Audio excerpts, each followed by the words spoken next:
สบายดีทุกคนสบายดีบรรยากาศในใจกลางนครหลวงเวียงจันทร์วันที่18 เมษายน 2025หลังบุญปีใหม่ลาวผ่านพ้นไปเนาะกิจกรรมต่างๆก็ถือได้ว่ามีสีสันที่ม่วนซื่นในการเฉลิมฉลองบุญปีใหม่ลาวในปีนี้เนาะก็เห็นได้ว่ามีหลายๆคนเนาะออกมาลิ่นแล้วก็เฉลิมฉลองกันโดยเฉพาะแล้วเขาก็จะเห็นได้ว่าในขอบเขตทั่วประเทศลาวเขาเลยจุดซุ้มที่ใหญ่ๆลากๆเลยก็คือจะแมนยูทีหลวงพระบางนะนครหลวงเวียงจันทน์เนาะแล้วก็ยูทีสวรรค์เขตคำมวลปากเซหลวงน้ำทาเนาะที่เห็นได้การเฉลิมฉลองค่อนข้างว่าจะคึกคืนพอสมควรเนาะนี่คือบรรยากาศในนครหลวงเวียงจันทน์ของเราในปัจจุบันนี้เนาะที่จะพาทุกท่านมารับชมแล้วก็มาเบิ่งในระยะนี้ปัจจุบันนี้เนาะหลังจากที่ได้นำเสนอเนาะเรื่องราวที่เกิดขึ้นในช่วงระยะที่ผ่านมาเนาะโดยเฉพาะแล้วในขอบเขตใจกลางเมืองเนาะเพิ่นก็ได้มีการปรับปรุงขยายเส้นทางต่างๆแล้วก็ได้มีการพัฒนาเกี่ยวกับโครงการรถให้บริการสาธารณะหรือว่า BRT ลาวเฮานั่นเองเนาะปัจจุบันนี้สำหรับเส้นทางต่างๆเนาะที่ผ่านเป็นจุดของรถแล่นเนาะเพิ่นก็ได้มีการขยายเส้นทางมีการปรับปรุงเนาะเดี๋ยวข้าพเจ้าจะพาทุกท่านขับรถเลาะเบิ่งในบรรยากาศในทั่วตัวเมืองของเรานั่นเองเนาะว่าจะเป็นแนวใดในมื้อนี้เนาะก็เห็นได้ว่ายังอยู่ในที่ว่าเงียบสงบอยู่เนาะบรรยากาศก็ได้ทั่วตัวเมืองของเราเลยหรือว่าหลายๆท่านอาจจะยังบ่ทันฟื้นบ่นอกจากการลิ้นเฉลิมฉลองบุญปีใหม่ลาวเฮาเนาะนับตั้งแต่มื้อวันที่13พุ่นเลยเนาะถ้าว่าการลิ้นได้แต่ว่าถ้าว่าเว้ามือแท้เนาะของลาวเฮาเพิ่นก็สิแม่นวันที่14เนาะ14หา16นั่นเองก็เป็นเวลาอยู่ที่3วันเนาะการเฉลิมฉลองอยู่ในลาวเฮาก็ถือได้ว่าเห็นนอกจากจะทุกท่านเนาะจะให้ความสำคัญแล้วก็ให้ความสนใจในการเฉลิมฉลองแล้วเนาะก็จะเห็นได้ว่าหลายๆท่านนี่ก็คือจะแมนเข้าวัดเนาะเฮ็ดบุญอย่างสี่ตามประเพณีลาวของเฮานั่นเองเนาะก็เห็นได้ว่ามีหลายคนเนาะตื่นตัวเนาะสำหรับเรื่องราวเหตุการณ์ประมาณนี้เนาะทุกท่านก็ข้าพเจ้าว่าโอ้มันก็ดีเลยเนาะเป็นการที่ว่าเฮาได้ให้ความสำคัญเนาะกับประเพณีลาวเฮาโดยเฉพาะแล้วก็ยังมีกลุ่มวัยรุ่นเนาะของชาวหลวงพระบางจังซี่เพิ่นมีการแต่งกายแบบย้อนยุคเนาะการแต่งกายแบบเดิมจังซี่เนาะเห็นได้ว่ามีสีสันแล้วก็บรรยากาศที่สวยงามเนาะเพื่อเป็นการสืบทอดจังซี่เนาะก็ชมเชยหลายเนาะและนี่ก็คือบรรยากาศตัวเมืองของเฮาในปัจจุบันอยู่ที่ถนนลานสร้างเนาะเส้นทางที่ใจกลางเมืองและแหละเนาะสองข้างทางก็จะมีธนาคารสำนักงานแล้วก็จะมี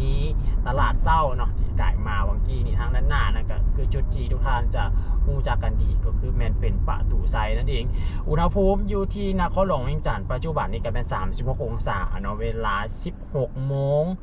กับ27 นาทีเนาะในมื้อนี้วันที่18 เมษายน 2025เนาะเป็นช่วงที่ว่าหลายๆท่านอาจจะยังบ่ทันได้เดินทางกลับมาแต่ต่างแขวงบ่หรือว่าหลายๆท่านก็ยังบ่ทันได้มาเฮ็ดเวียกเฮ็ดงานเนาะทุกท่านสำหรับอยู่บ้านเฮาก็ได้เพราะว่า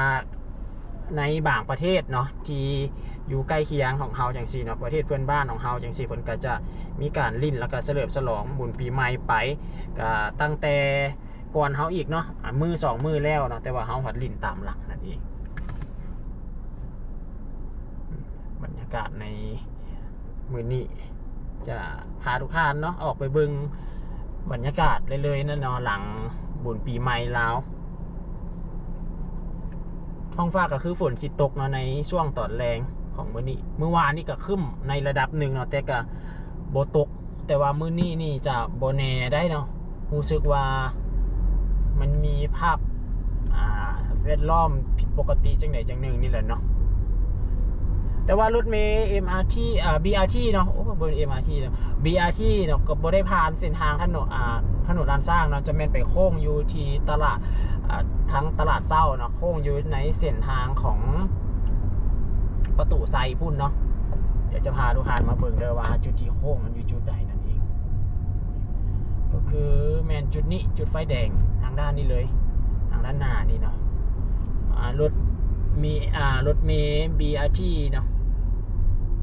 ผ่านมาทางด้านนี้ผ่านมาทางด้านข้างหรือว่าสำนักงานนายกนะฝากทางกั้มซ้ายมือของข้าพเจ้านี่ก็จะแลนเข้ามานี่แล้วก็จะออกไปใส่ทางกั้มขวามือของข้าพเจ้านะ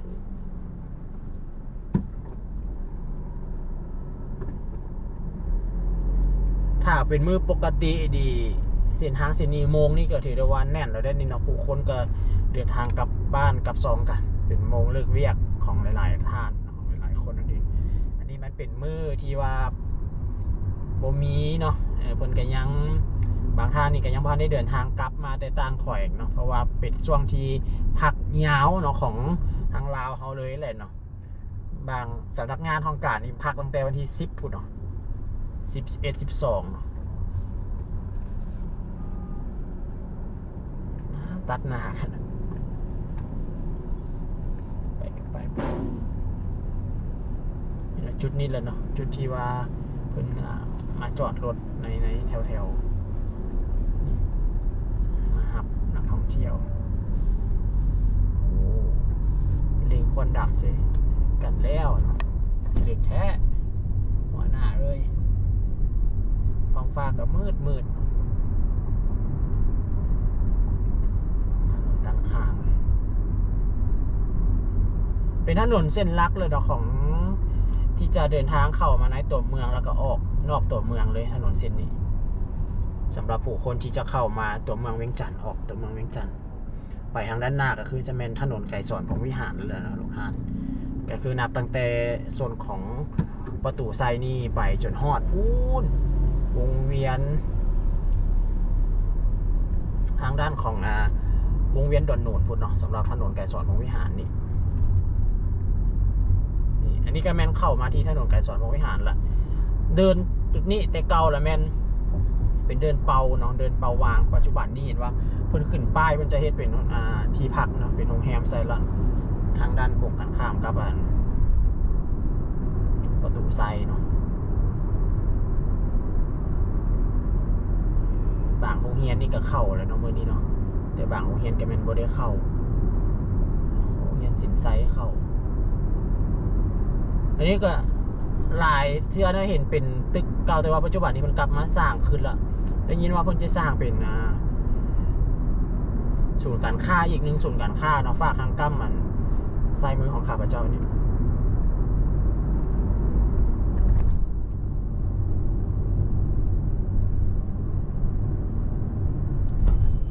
แล้วนี่จะเป็นโพนสะอาดโอ้โหเคนคือพาดทางแบบนี้เนาะเสียวๆในทางพาดขนาดนี้เคนเดี๋ยวข้าพเจ้าจะพาทุกท่านไปเบิ่งจุดที่เพิ่นมีการขยายเส้นทางในถนนเส้นทางหลักในตัวเมืองของเขาเลยที่ว่าเป็นจุดผ่านของโครงการ BRT นั่นเองของรถเมล์ BRT ในเวียงจันทน์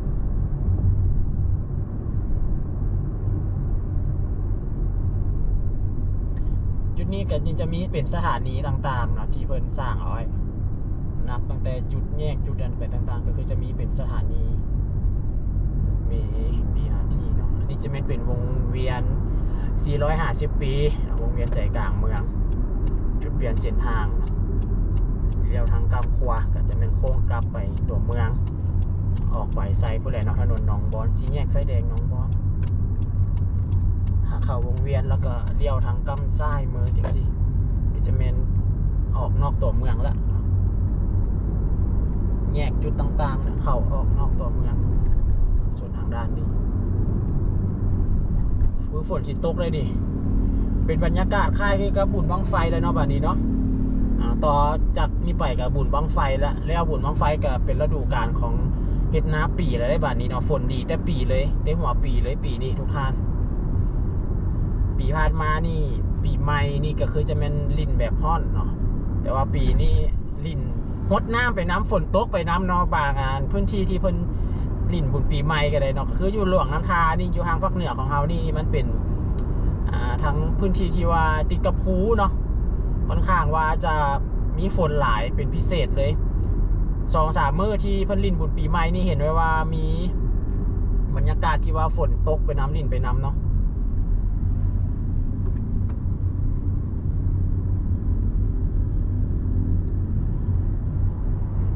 อันนี้ก็คือเป็นสถานีพลเค้งนี่นะหน้านี่เนาะใกล้กันกับอันใกล้ๆติดกันกับไฟแดงเลยสำหรับจุดนี้โมงนี่ก็ถือได้ว่าเริ่มแล้วเนาะ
เพราะว่าแต่ละสถานีนี่ก็จะสร้างบริหารกันหลายเนาะสำหรับจุดขึ้นรถเพราะว่าตามที่เพิ่นมีออกข่าวมาแล้วแม่นเหตุผลที่เพิ่นสร้างใส่ครึ่งกลางเนาะก็เพื่อความสะดวกในการบริสร้างหลายจุดนั่นเองเนาะแล้วก็เป็นเขาสามารถขึ้นได้ทั้ง2ฝากเลยจริงๆเนาะอันนี้ก็คือเป้าหมายของเพิ่นแต่ว่าปัจจุบันนี้เนาะถนนเส้นนี้เพิ่นก็ได้มีการขยายเนาะ2ข้างทางเลยก็จะได้เห็นในช่วงของการก่อสร้างอยู่ในปัจจุบันนี้สำหรับถนนไก่สอนวิหารแล้วนี่ก็คือจะเป็นบ้านพลพะเนาเนาะบางจุดเองนะเขาก็จะเห็นได้ว่าเพิ่นมีการปูอย่างแล้วเนาะคือเดือนแล้วนี่ที่ข้าพเจ้ามาเก็บภาพ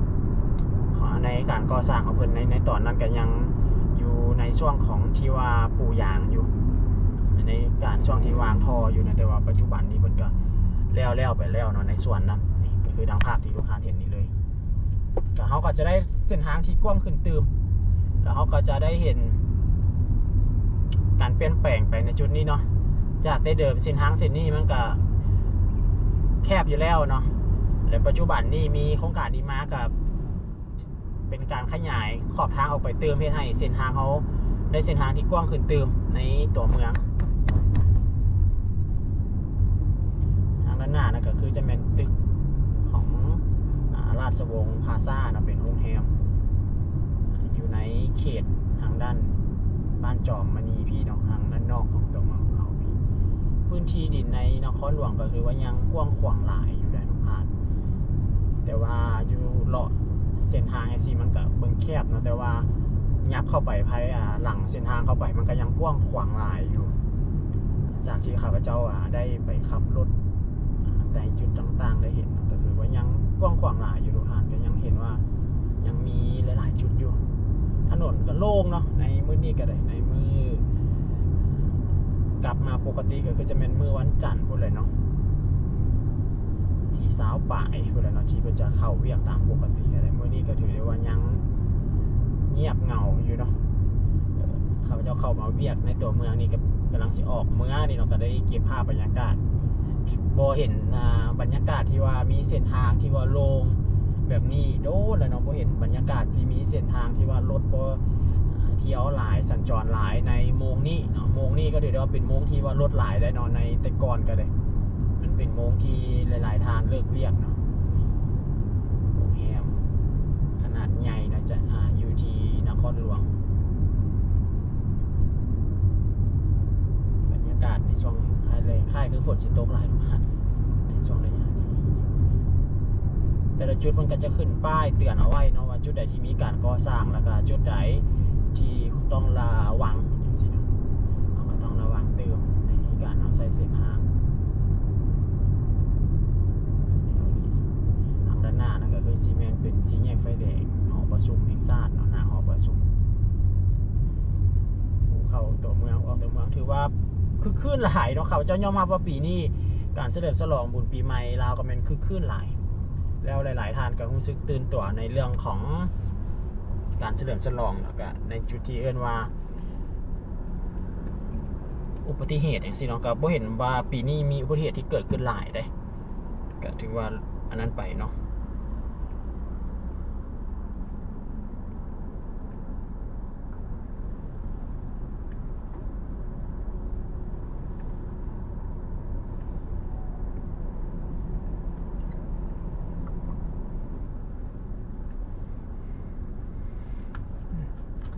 ช่วงแรงๆถ้าเป็นในมื้อวันจันทร์หาวันศุกร์จังซี่เต็มเนาะเส้นทางเส้นนี้รถหนาแน่นหลายทั้งขาเข้าขาออกจุดนี้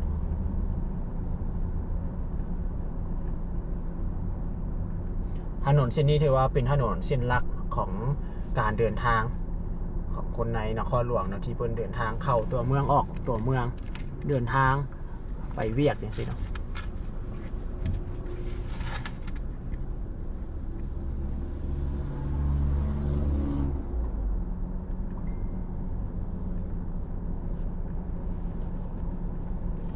ระยะนี้ตามสายทางนะจุดใดที่เพิ่นมีการปลูกดอกไม้อย่างสิเพิ่นก็จะ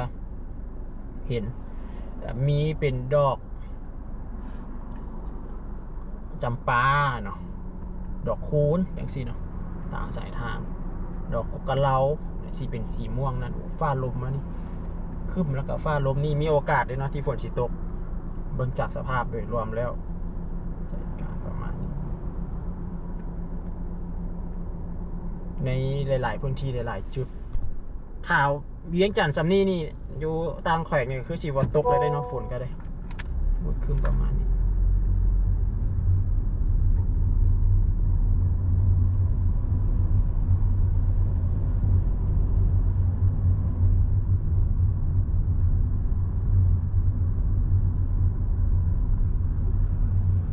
โม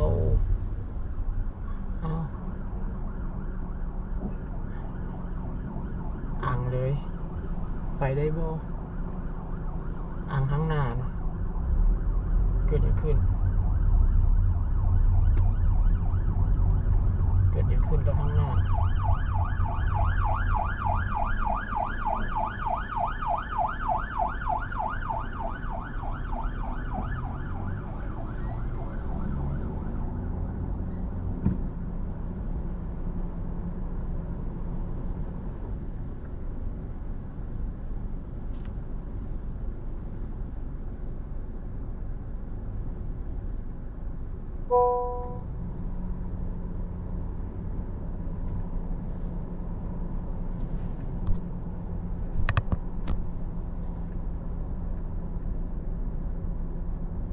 แยกทางกั้มมันขวามือก็จะไปหัวขวาทุกท่านแยกทางกั้มซ้ายมือก็คือจะแม่นไปห้องหมอห้อยสะอาดห้อยห่านห้องหมอมิตรภาพ150 เตียงไปซื้อก็คือจะแม่นออกไปใส่เมืองไซธานีเพื่อนออกไปใส่นอกตัวเมืองนั่นเอง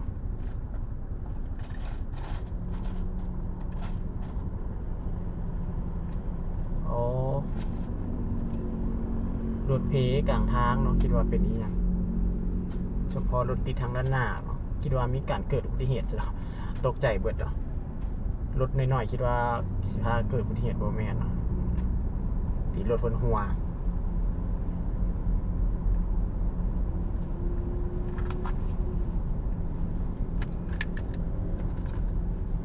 ฝนก็คือสิตกแล้วทุกท่านอากาศ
แต่ช่วงนี้ไปนะครับตั้งแต่บริเวณทางด้านหอพิพิธภัณฑ์ทางการสอนของวิหารนี้ไปเนาะจนไปฮอดผู้ใดเนาะ4 แยกไฟแดงดงโดกเนาะก็เป็นเขตที่ว่าเพิ่นได้อยู่ในการก่อสร้างเส้นทางขยายขอบทางนั่นเองเนาะของโครงการ BRT หรือว่ารถเมล์สีเขียวเนาะโครงการพัฒนาการขนส่งเนาะในตัวเมืองนั่นเองเนาะเพื่อเป็นการลดพรการนำไส้รถส่วนตัวที่จะเข้าในตัวเมืองก็จะเห็น2ข้างทางเลยเนาะที่เพิ่นมีการขยายอยู่ในปัจจุบันนี้เพิ่นก็เล็งได้เนาะในจุดบางจุดนี่ในช่วงปีใหม่สิเนาะเพิ่นก็บ่ได้มีการพักเลยเพิ่นก็เฮ็ดอยู่เนาะเฮ็ดอยู่เรื่อยเลยว้ามันเป่าฝุ่นมันสิเทอย่างเนาะควันกุ้มเลยนี่โอ้พิลึกหลายผู้ป่านขี่รถผ่านหมอกอย่างใดอย่างหนึ่งนี่เนาะจุดนี้ก็เริ่มโครงการนี้มาแต่ปีกายนี่แหละเนาะเริ่มปฏิบัติในส่วนของหน้าเวียของเพิ่นแต่ว่าในส่วนที่เพิ่นสร้างสถานีจังซี่เพิ่นก็สร้างมาตั้งแต่ปีกายกันเนาะแต่ว่าในส่วนของการขยายที่เอิ้นว่าขอบทางอย่างจังซี่ก็แม่นอยู่ในปีนี้อยู่ที่เพิ่นกำลังเฮ็ดอยู่เนาะ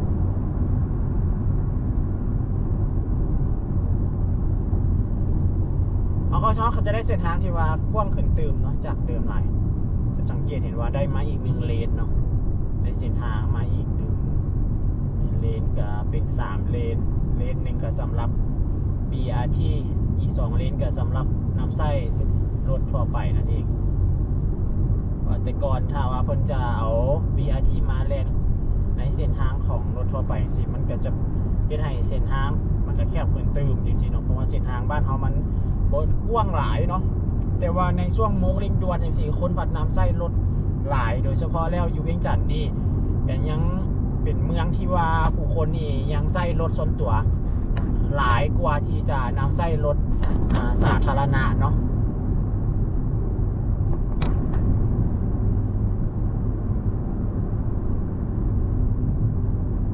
อันนี้ก็คือจะเป็นผ้าขาวผ้า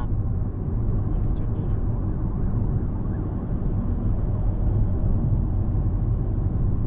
เจ้าเบียดคอยเป็นแต่ย่านเลยหัวหน้า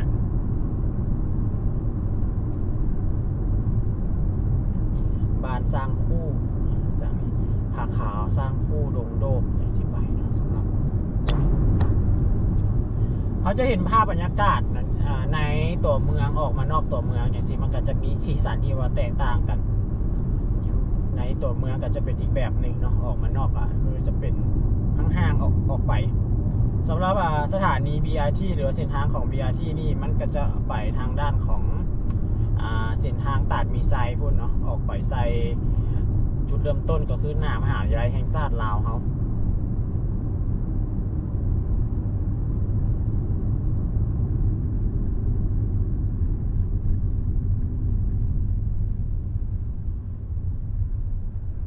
อันนี้จะเป็น4 แยกไฟแดงดงโดกทุกท่าน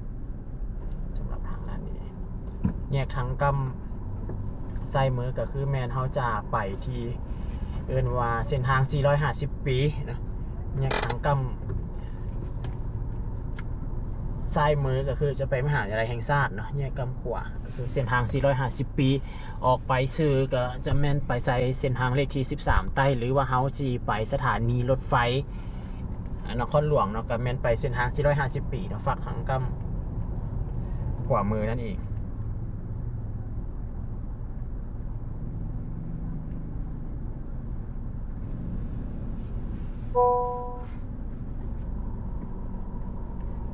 แห่งบรรยากาศแรงๆแบบนี้แห่ง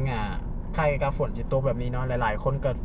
เฝ้าเนาะที่จะกลับบ้านเนาะเฝ้าที่จะเดินทางออกนอกตัวเมืองนั่นเอง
แต่ว่ามันกับบรรยากาศก็แปลกๆเลยนะทุกท่านก็รู้สึกว่าคือฝนสิตกอีหลีเลยเนาะมันมีลมมามีบรรยากาศที่ว่าแสงแดดแล้วก็มีเมฆเฟื่อจังซี่เนาะมันก็ลมผิดปกติแน่ใช่เนาะให้หลายๆคนตื่นตัวที่เฝ้ากันกลับเฮือนจังซี่นี่จะเห็นว่ารู้สึกว่ามีหลายๆคนที่เฝ้าเบิ่งลักษณะแล้วผู้ที่เพิ่นนำใส่รถนี่โดยเฉพาะผู้ที่นำใส่เป็นรถจักรนี่นะจะเขาเจ้าก็บ่เข้าใจให้กันนะว่าเป็นหยังถ้าว่ามื้อใดฝนจะตกฝนที่ตกจังซี่นะถึงโมงที่หลายๆคนเลิกเวียกแล้วรู้สึกว่าการสัญจรนี่สับสนอีหลีเนาะแบบบางครั้งเฮาก็บ่ได้เคารพจราจรเลยจังซี่นะแบบว่าไฟแดงแต่ว่าเฮาพัดล่วงไฟแดงไปจังซี่แล้วผู้เขียวมาผู้ไฟเขียวมาจังซี่นะเลยเฮ็ดให้การสัญจรมันรู้สึกแน่นแย่กันจังซี่นะรู้สึกมันบ่มีความเป็นระเบียบในการนำใช้ยานพาหนะเลยจังซี่เนาะข้าพเจ้าก็บ่เข้าใจเป็นหยังหลายคนจึงมักเป็นแบบนี้หานะก็เลยมันมักเห็นภาพบรรยากาศแบบนี้เรื่อยเลยนะว่าถึงช่วงไหนที่ว่าฝนตกหอบแรงโมงที่เลิกเวียกนะจะเห็นประมาณนี้ทุกท่าน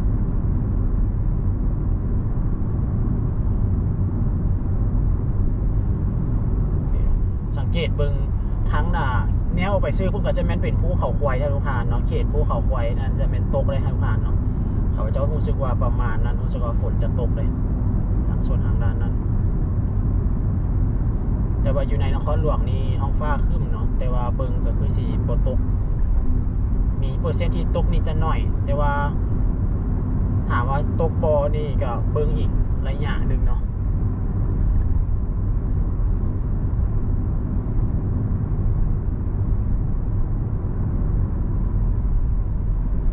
ออกมานี่ก็เป็นเขตดอนนูนอยากออกนอกตัวเมืองเลยเนาะ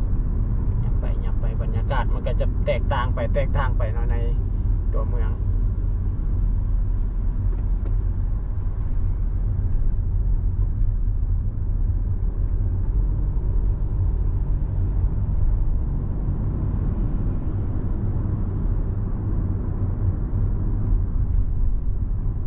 นี่ก็คือจะแม่นสีสันแล้วก็บรรยากาศเนาะที่เก็บภาพให้ทุกท่านได้รับชมกันในเดือนเมษาเนาะบรรยากาศในตัวเมืองก็คือเป็นภาพบรรยากาศที่ว่าเป็นในช่วงเนาะของที่เลิกจากการลิ่นเที่ยวเป็นช่วงที่พักยาวเนาะในลาวก็คือปีนี้ถือได้ว่าพักยาวอีหลีเนาะสำหรับบางองค์กรบางหน่วยงานกันเลยเนาะบุญปีใหม่สิเพิ่นก็เริ่มกินเลี้ยงห้องการเนาะเริ่มไวยพรปีใหม่กันตั้งแต่วันที่10เนาะ11เพิ่นก็พักไปแล้วจังซี่นะบางห้องการเนาะแกยาวมาจนฮอดมื้อนี้วันที่เท่าใดวันที่18เนาะมื้ออื่นจังซี่ก็เป็นมื้อวันเสาร์19 20 21จังซี่เนาะก็มื้อวันจันทร์ก็จึงเข้าเวียกจังซี่เนาะพักไว้10กว่ามื้อเนาะสำหรับบางห้องการจังซี่บางห้องการก็8มื้อ9มื้อจังซี่เนาะก็แล้วแต่ของแต่ละหน่วยงานจังซี่เนาะขอบใจทุกท่านเนาะที่รับชมแล้วก็ติดตามขอบใจทุกท่านขอบใจทุกกำลังใจเด้อผิดพลาดประการใดเนาะในการนำเสนอหรืออยากจะติชมแนะนำเข้ามาเพิ่มเติมก็พิมพ์ไว้ในกล่องคอมเมนต์คลิปวิดีโอนี้สำหรับวิดีโอนี้เนาะก็จะจบเพียงเท่านี้ก่อนทุกท่านเนาะติดตามเรื่องราวในคราวหน้าเนาะว่าจะนำเสนอในจุดใดเติมเนาะแล้วก็จะพาทุกท่านไปรับชมในพื้นที่ใดเติมขอบเขตในบ้านเฮาเนาะก็จะมีแต่ละช่วงแต่ละดูว่าจะเป็นแนวใดนั่นเองเนาะว่าจะนำเสนอให้ผ่านได้เห็นมุมมองไหนในขอบเขตในบ้านเฮาจริงๆเนาะก็ฝากทุกคนติดตามเติมเนาะในวิดีโอถัดไป